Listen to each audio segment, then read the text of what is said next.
السلام عليكم ورحمة الله وبركاته. إن الحمد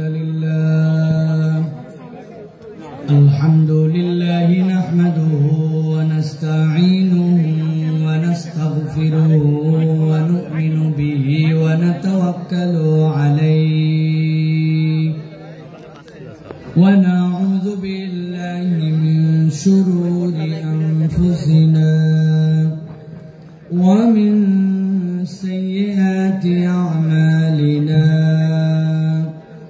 من يهد الله فلا مضل له ومن يضلل فلا هادي له وأشهد أن لا إله إلا الله وحده لا شريك له وأشهد أن سيدنا وحبيبنا وطبيب قلوبنا محمد الذي أرسله بالحق بشيرا ونذيرا وداعيا إلى الله بإذنه وسراجا منيرا.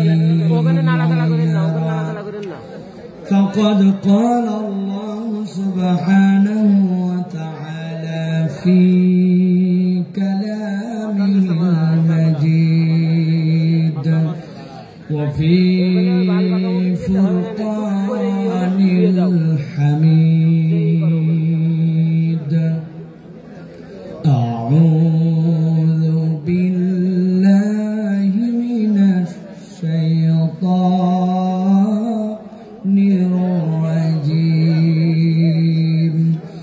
بسم الله الرحمن الرحيم.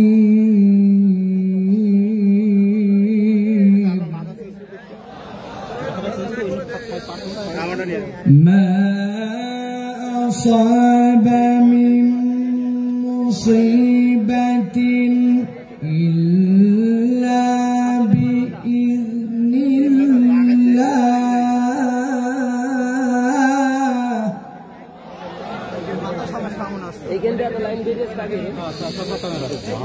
ومن يؤمن بالله يهدي قلبه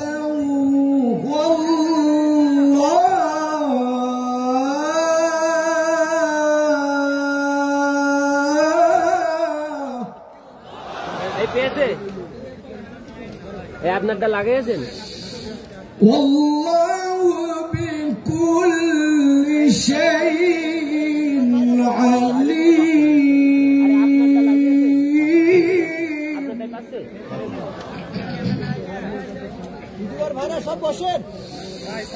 وأطيعوا الله وأطيعوا الرسول فإن توليتم فإنما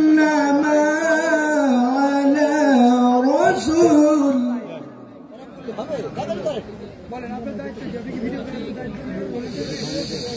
فإن توليتم فإنما على رسولنا البلاغ المبين.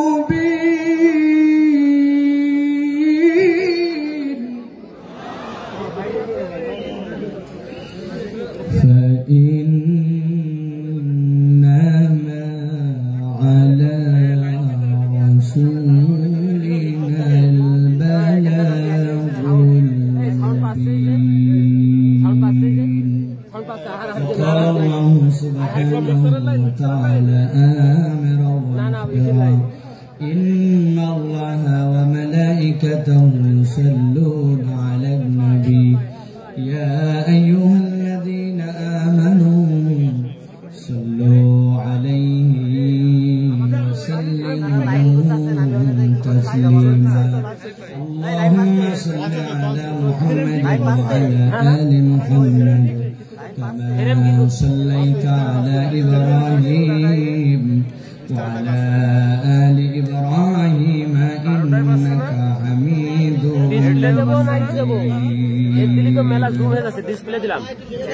আলহামদুলিল্লাহ আল্লাহ রাব্বুল আলামিনের কাছে শুকরগুজার হচ্ছি যে আল্লাহ রাব্বুল আলামিন আমাদেরকে আজকের এই আদ্দিন সকিনা মেডিকেল কলেজ প্রাঙ্গণ যশোরে ঐতিহাসিক 3 দিনব্যাপী তাফসীরুল কোরআন মাহফিলে আমাদেরকে আল্লাহ রাব্বুল আলামিন আশার বসার তৌফিক, যোগ্যতা, সুস্থতা, মন মানসিকতা, পরিবেশ পরিস্থিতি দান করলেন। সে আল্লাহ রাব্বুল আলামিনের কাছে আমরা সর্বাগ্রে কৃতজ্ঞ হচ্ছি। সকলে পড়ছি আলহামদুলিল্লাহ। আপনাদের কাছে অত্যন্ত গুরুত্বপূর্ণ মানুষেরা কথা শোনাবেন। এখানে আপনাদের কাছে কথা শোনাবেন শাইখুল হাদিস শেখ আহমদুল্লাহ হাফিজাহুল্লাহ, মুফতি আমির হামজা, ডক্টর মিজানুর রহমান আজহারি, বিভিন্ন পর্যায়ের ব্যক্তিবর্গ আপনাদের কাছে কথা শোনাবেন। আমি আপনাদের কাছে আমার নির্ধারিত সময়ে কিছু কথা আল্লাহ রাব্বুল আলামিন যেন আমাদেরকে শুনে বলে আল্লাহ রাব্বুল আলামিনের প্রিয় পাত্র এবং আমল করার নিয়তে কিছু কথা যেন আল্লাহ রাব্বুল আলামিন রাখার তৌফিক দান করেন। এজন্য আল্লাহ রাব্বুল আলামিনের কাছে তৌফিক কামনা করছি। সাথে সাথে যারা এরকম মহৎ উদ্যোগ নিয়ে এই বিশাল এক মাহফিলের আয়োজন করেছেন, এটি আমরা বলতে পারি একটা চ্যালেঞ্জ।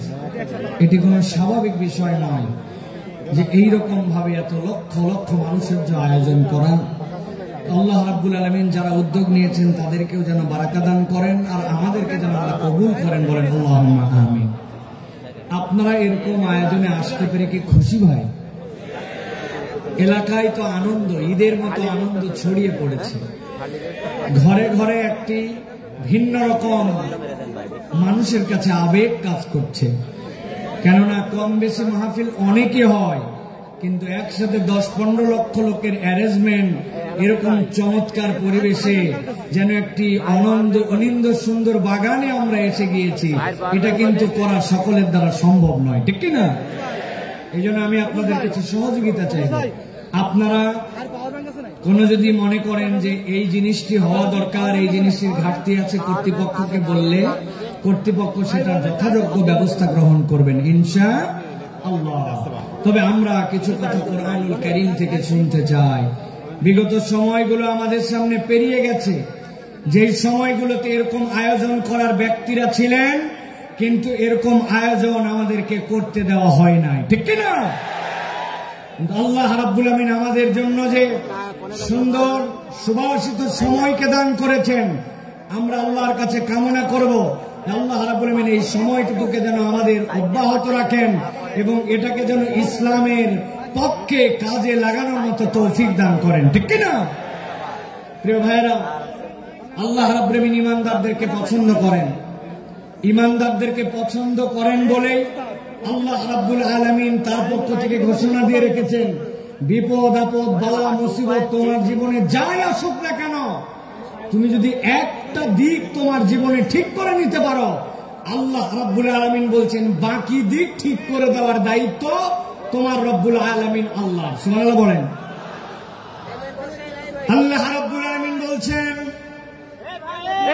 কুরআনুল কারীমের মধ্যে, তাবৎ পৃথিবীর মানুষ কিয়ামত পর্যন্ত যারা আসবে তাদেরকে আল্লাহ রাব্বুল আলামিন জানায় দিচ্ছেন, দুনিয়ার মানুষ, মা আসাবা মিন মুসিবাতিন ইল্লা বিইذنিল্লাহ। দুনিয়াতে তোমাদের যত বালা, যত পরীক্ষা, যত মুসিবত, যত ধরনের দুনিয়াতে তোমাদের সামনে বিপদ আপদ আসুক না কেন, আল্লাহ বলছেন কখনো বান্দা এইটা যেন ভাবে না যে এইটা আল্লাহ রাব্বুল আলামিনের জ্ঞানে বোধহয় নাই, আল্লাহ বোধহয় এই বিষয়ে বেখবর। আল্লাহ বলছেন তোমার জীবনে যত মুসিবত যাই আসুক না কেন, ইল্লা বিইذনিল্লাহ, আল্লাহর হুকুমের বাহিরে, আল্লাহর জ্ঞানের বাহিরে কোনটি নয়।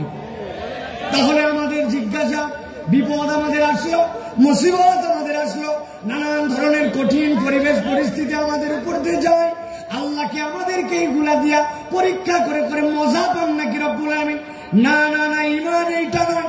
আল্লাহ বলছেন মুসিবত তোমাদের যেরকমই হোক না কেন, আমি আল্লাহ তোমাদের জন্য জানাচ্ছি, ওয়া মান ইউমিন বিল্লাহ ইয়াহদি কলবাহু, কেউ যদি একবার তার রব হিসাবে আল্লাহ রব্বুল আলামিনের প্রতি ঈমান আনতে পারে, আল্লাহর প্রতি বিশ্বাস করতে পারে, আল্লাহকে রব হিসাবে মেনে নিতে পারে, আর অন্তর থেকে এইটার রিফ্লেকশন যদি তার চলে আসে, আল্লাহ বলছেন ইয়াহদি কলবাহু, আল্লাহ ওই বান্দার জন্য হেদায়েতের ব্যবস্থা করে দেন। কোরআনুল কারীম যে বলল আপনাকে ইয়াহদি কলবাহু, তাফসীরের ভিতরে এসেছে, তাফসীরে কবীরের ভিতরে, তাফসীর ইবনে আশুরের ভিতরে মুফাসসিরে কেরাম ব্যাখ্যা করছেন, একজন ইমানদার ব্যক্তিকে আল্লাহ যে বলেছেন ইয়াহদি কলবা, এইটা বলার উদ্দেশ্য ওই বান্দার যত বড় বিপদ হোক আর যত বড় মুসিবত হোক না কেন, সে যদি রব হিসাবে আল্লাহকে চিনে ফেলতে পারে, আল্লাহ তার অন্তরের ভিতরে এমন একটা প্রশান্তি ঢুকায় দিবেন, ওই হেদায়েতের প্রশান্তি তাকে কখনো আল্লাহর রাস্তা থেকে বিচ্যুত করবে না। পরীক্ষা যতই আসুক, ওই বান্দার অন্তরটা আল্লাহর উপরে স্টেবল থাকবে। সুবহানাল্লাহ। আল্লাহ রাব্বুল আলামিনের এই কথাটা বোঝার জন্য আমি একটা উদাহরণ দিব, ভালো করে সারা জীবন মনে রাখতে হবে। যে কয়টা উদাহরণ দেব নাম্বার দিয়ে গুনে গুনে মনে রাখতে হবে। এইটা হচ্ছে উদাহরণ নম্বর 1। কয় নম্বর? কথা বলেন, ভালো করে খেয়াল করেন। সুন্দরবনের পাশে এক লোকের বাড়ি, একটা মহল্লা আছে সুন্দরবনের পাশে। ওই মহল্লায় সুন্দরবনের পাশে কিছু মানুষ বসবাস করে। এক ব্যক্তির একটা পুকুর আছে, পুকুরটা ধরেন 2 বিঘার। এই বছর বন্যা উঠেছে, বন্যার কারণে পুকুরের ভিতরে পানি ঢুকছিল। সাধারণত পুকুরের মধ্যে যখন পানি ঢুকে বন্যায় কিছু মাছ ঢোকে, ঠিক কিনা? বেরো হয়, কিন্তু কিছু মাছও আছে। ওই লোক চিন্তা করছে এই বছর আমি পুকুরটাকে একবারে শেষে পরিষ্কার করে সব মাছ ধরে ফেলবো। পুকুরটা ছেঁচবে, কিন্তু পুকুরের মধ্যে কচুরি পানা, দল পানা। যশোরের লোক কি বলেন ভাই? পানা বলেন, পানা, কচুরি পানা অনেক। ওই কচুরি পানার কারণে স্বাভাবিক মাছ ধরা যায় না। সরায় সরায় মাছগুলা ধরছে। ধরার পরে পুকুরের কোনো পানি নাই, কিন্তু ওই যে পলি পড়েছে পুকুরের মধ্যে আর পুকুরের কাদা, ওইগুলা দিয়ে পুকুরে 1-2 হাত পর্যন্ত কাদায় ক্যাতকেতা, আর পুকুরের মধ্যে কচুরি পানা। ওই এলাকার একটা লোকের একটা গরু আছে, গরুটা ছেড়ে দেওয়া, সারাদিন খায় দায়, সন্ধ্যাবেলা বাড়িতে ফেরত আছে। ওই গরু কচুরি পানা কিন্তু গরুর পছন্দ। গরু চিন্তা করছে এত সুন্দর কচুরি পানা এখন যেরকম মাটির সাথে লেগে গেছে, এখন তো খাওয়া যায়। পুকুরের পাড়ে যে কচুরি পানা খেতে শুরু করেছে, 1-2টা করে খায় আর কচুরি পানা খায়, মজা পায়। মজা পেতে পেতে গরুটা আস্তে করে পুকুরের মাছ বরাবর চলে গেছে। যাওয়ার পরে কাদার খেয়াল করে নাই, সামনের 2 পা ভস করে ঢুকে গেছে ভিতরে। যেই না পা ঢুকছে, এখন পিছনের পা উঠানোর জন্য তুলতে যায়। পিছনের পা উঠানোর জন্য যত তুলতে যায়, সামনের পা তত বসে যায়। আবার সামনেরটা তুলতে যায়, পিছনেরটা বসে যায়। ওই গরু গেছে ফান্দে পড়ে, গরু আটকায় গেছে, আর উঠতে পারে না। অনেকক্ষণ হামলা হামলি চিল্লা চিল্লি করছে, কিন্তু বুঝছে চিল্লা চিল্লি করে কোনো কাম নাই। যত নড়ে তত ভিতরে ঢুকে যায়। খানিকক্ষণ পরে গরু চিন্তা করছে এত টেনশন করার কোনো কারণ নাই। আমার একটা মালিক আছে, সন্ধ্যাবেলা যদি তার বাড়িতে যেয়ে দেখে আমাকে খুঁজে না পায়, নিশ্চয় আমাকে খোঁজার জন্য আসবে। কথা ঠিক। যেই না সন্ধ্যা হয়েছে, মালিক দেখে আমার গরু ফেরত আসে নাই। সাথে সাথে খুঁজতে খুঁজতে যে পুকুরের মধ্যে দেখে আটকায় আছে, বুক পর্যন্ত কাদার মধ্যে। মালিকের মেজাজ খারাপ। দুপুর বেলা থেকে খুঁজতেছিল, এটা বিকালবেলা তুমি পুকুরের মধ্যে খাওয়ার আর জায়গা পাও না। হাতের মধ্যে একটা লাঠি ছিল, আস্তে করে যায় আগে কয়েকটা, পেছনে ধাপ ধাপ করে লাগায় দিছে। গরু তো চিৎকার করে উঠছে, কিন্তু গরু কিছু বলতেছে না, কারণ জানে এই মায়ের খাওয়ার যৌক্তিক কারণ আছে। মাঠটার খাওয়ার পরে এখন মালিক দড়ি টড়ি নিয়ে আছে, গলার মধ্যে লাগাইছে। লাগানোর পরে আরো কয়েকজন লোককে ডাক দিচ্ছে যে বাবা ধরো তো, টেনে টেনে একটু উঠানো লাগবে। গরুকে টেনে টেনে উঠাইছে। উঠানোর সময় গলা ছিলে গেছে, কোমরের মধ্যে ব্যথা পাইছে। কিন্তু ওই গরুকে উঠানোর পরে বালতি করে পানি নিয়ে খড় দিয়া পিট পিট ডলে টলে পরিষ্কার করে গোয়ালের মধ্যে তুলছে। ঠিক ওই রাত্রে ধরেন একটা ঘটনা ঘটে গেছে। একটা বাঘ সুন্দরবন ছেড়ে মহল্লার মধ্যে আসছে, একটা হরিণ তারা করে ধরবে।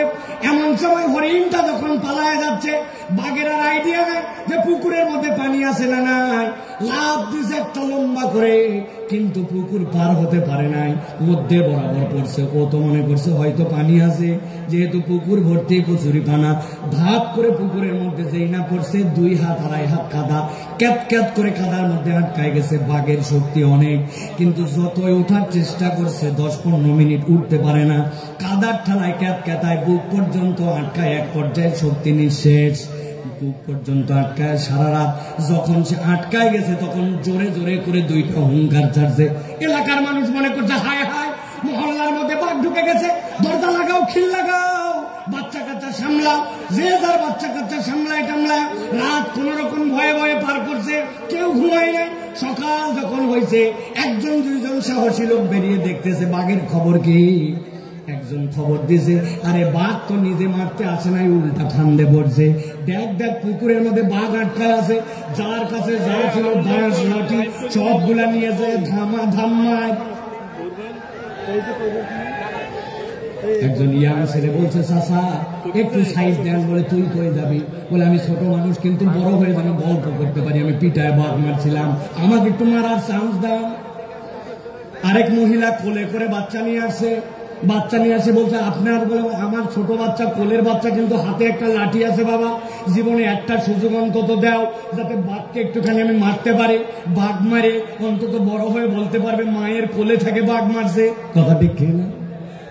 ভালো করে বোঝেন, জিজ্ঞাসা করব, মুসলমান সারা দেশ থেকে এখানে আসছেন, আপনারা শুধু যশোরের না, জিজ্ঞাসা করে উত্তর দেন, আপনার আমার দৃষ্টিভঙ্গিতে একটা গরু বেশি শক্তিশালী না বাঘ? কথা বললেন না, শুনতে পাই নাই। গরু না বাঘ? বাঘ বেশি শক্তিশালী, কিন্তু গরুর একজন স্থানীয় মালিক থাকার কারণে, একজন তত্ত্বাবধায়ক থাকার কারণে, কাদার মধ্যে আটকানোর পরে সন্ধ্যাবেলা তুলে নিয়ে গেছে। কিছু মায়ের হয়তো খাইছে, কিন্তু বিপদ থেকে উদ্ধার পাইছে। কিন্তু বাঘের স্থানীয় মালিক না থাকার কারণে যতই শক্তি থাক, আটকাইছে তো আটকাইছে, উল্টা বাঁশ জলা খায় মরা লাগছে। ঠিক না?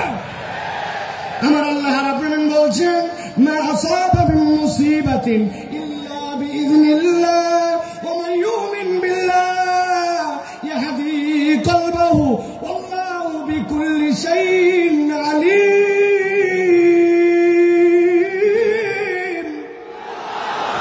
এই দুনিয়ার মানুষ, তুমি ভালো করে জেনে রাখো, বিপদ তোমার যত, মুসিবত তোমার যত, তুমি আল্লাহর প্রতি যদি ঈমান আনার মতো আনতে পারো, তোমার একজন তত্ত্বাবধায়ক আছে, যার মালিক, যার তত্ত্বাবধায়ক আল্লাহ।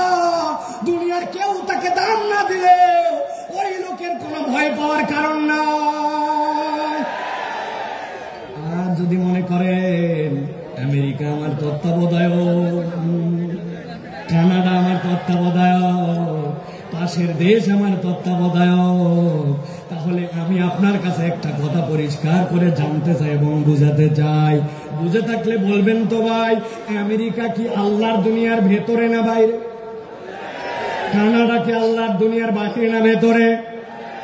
পাশের দেশটা কি আল্লাহর দুনিয়ার ভেতরে না বাহিরে? তাহলে আপনি বাংলাদেশ থেকে টপকায়া দেশের বাহিরে যায় কেমনে ভাবতেছেন আল্লাহর দুনিয়ার বাইরে? ধরে না, ধরে না, ধরে না, ধরলে আল্লাহ ছাড়ে না। কেবল তো খেলা শুরু, ঠিক না? আপনারা ফুটবল খেলছেন না? ফুটবল খেলা কেমনে হয় দেখছেন আপনারা? সেন্টার থেকে খেলা শুরু। কোথা থেকে? সেন্টার থেকে খেলা শুরু হয়, এই পা ওই পা, এই পা ওই পা করতে করতে আস্তে করে বল যখন ডি বক্সের মধ্যে যায়, তারপরে চূড়ান্ত শট করে গোল দেওয়া হয়, ঠিক না? যারা তওবা না করে আল্লাহর কাছে ফেরত আসবে না, আর মনে করবে যে আমি অল্প একটু আয়ত্তের বাহিরে চলে গেলাম, গ্রেপ্তারের বাহিরে চলে গেলাম, দেশের বাহিরে চলে গেলাম আর বেঁচে গেলাম, আপনি আসলে বাঁচেন নাই। এখন পর্যন্ত আসল ধরাটাই খান না। ভালো করে কথা বলেন, ঠান্ডা মাথায় কথাগুলো বোঝে। সময় বড় সংক্ষেপ, কিন্তু কথাগুলো অত্যন্ত আপনাদের হৃদয়ের মধ্যে নিয়ে যাওয়া। এখন কথা হলো বিপদ আল্লাহ রাব্বুল আমিনের নলেজের মধ্যে। আল্লাহ রাব্বুল আমিন ইমানদারকে উদ্ধার করে দিতে চান। আল্লাহ রাব্বুল আমিন ওই বান্দার সকল বিষয় খবর রাখেন। এ বিষয় কি আমরা একমত? ঠিক আছে। এবার আল্লাহ বলছেন, আমার বান্দা, তোমাকে আমি বিপদ থেকে বাঁচায় দিতে চাই, তোমাকে আমি উদ্ধার করে দিতে চাই, আমি রব্বুল আমিন তোমাকে কল্যাণের রাস্তা দেখাতে চাই। কয় নম্বর? কথা বললেন না ইয়াংরা? কয় নম্বর? ওই যে ডান পাশে তাকান, ডান পাশে 3 তলা 4 তলা বিল্ডিং দেখা যায়, দেখতে পাচ্ছেন? ওই দেখেন 4 তলার মধ্যে আলো জ্বলে, 4 তলার মধ্যে জানলা খোলা, ফ্যানটা ঘুরতেছে। এখন আপনাকে আমি বিপদ দিয়েছি শেষ করে দেওয়ার জন্য নয়, ধ্বংস করে দেওয়ার জন্য নয়। দুনিয়ার কোন মানুষকে আমি জাহান্নামে দেওয়ার জন্য সৃষ্টি করি নাই। আমি আল্লাহ তোমাকে সিঁড়িটা বলে দিতে চাই। আল্লাহ বলছেন 1 নম্বর সিঁড়ি, ও আতিউল্লাহ। অত জোরে না বললেও সমস্যা নাই, কিন্তু বুঝে সুঝে বলবেন। আল্লাহ রাব্বুল আলামিনের যে ইতাআত করা লাগবে, এ বিষয়ে কি আমাদের কোনো সন্দেহ আছে? কিন্তু আমরা কি আল্লাহ রাব্বুল আলামিনের পূর্ণ ইতাআত করি? আমরা পূর্ণ ইতাআত করি না। এই মাহফিল এরকম নয় আমি খালি একচেটিয়া বলে যাবো আর আপনি খালি শুনে যাবেন আর হো হো করে যাবেন। আমি আপনার চিন্তার খোরাক দিতে চাই। একটুখানি ঠান্ডা মাথায় এবার চিন্তা ভাবনা করেন তো। আমি 5-7 সেকেন্ড আপনাকে সময় দিব। আমি আল্লাহর ইতাআত করতে হবে জানি, কিন্তু পূর্ণ ইতাআত করি না। বলেন তো আমাদের পূর্ণ ইতাআত না করার পেছনের কারণ কি হতে পারে? ভাবেন, চিন্তা করেন। আপনি একটু 5-7 সেকেন্ড মনে মনে একটা কিছু চিন্তা করেন। আপনাদের এক একজনের আপনাদের চিন্তার উদয় হয়েছে কিনা ভাই? আমি আপনার কাছে একটা সামারি করি যে রাজ্জাকের আল্লাহ, এই রাজ্জাকের বোধ আমার মধ্যে আসলে আমি কিভাবে আল্লাহকে মেনে নিতাম। একটু ঠান্ডা মাথায় আপনাদের কাছে জিজ্ঞাসা করব, আপনারা বুঝে সুঝে উত্তর দেবেন। আপনাদের বাড়িতে বাথরুমে আপনারা স্যান্ডেল ব্যবহার করেন? কথা বলেন। বাথরুমের টয়লেটে স্যান্ডেল ব্যবহার করেন? আমরা তো অন্তত বাঙালিরা আলহামদুলিল্লাহ দিকে আগায়া, পার্শ্ববর্তী দেশের কথা বাদ দিলাম, ওরা এখন পর্যন্ত তো খালি টয়লেটে বাথরুম করুন এই বিজ্ঞাপনই শেষ করতে পারে নাই। ওরা এখনো তো সভ্যই হতে পারে।